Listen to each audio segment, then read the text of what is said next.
বাবা প্রসেনজিতের মুখ উজ্জ্বল করলো ছেলে তৃষানজিৎ চক্রবর্তী। এখন হামেশাই বাবার সাথে পার্টিতে দেখা যায় তাকে। কখনো বা রিলসের মধ্যে দিয়ে বাবা ছেলের খুনসুটিও আমরা দেখতে পাই।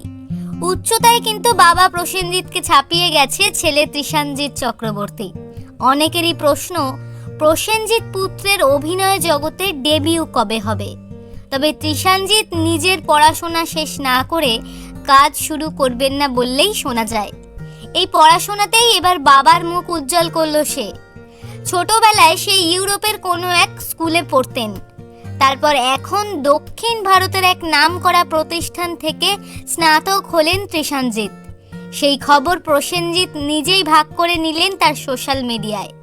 একটি ভিডিও পোস্ট করে লিখলেন, আজ নিজেকে গর্বিত বাবা মনে হচ্ছে, কারণ আমার ছেলে মিশুক স্নাতক হলো। ওর জীবনের এমন এক মুহূর্তের সাক্ষী থাকতে পেরে গর্বিত। অনেক শুভেচ্ছা, ভবিষ্যতে আরও সাফল্য পাও। এই পোস্ট শেয়ার করা মাত্রই তার অনুরাগীরা শুভেচ্ছা বার্তায় ভরিয়ে দেয় প্রসেনজিৎ পুত্র তৃষানজিৎকে।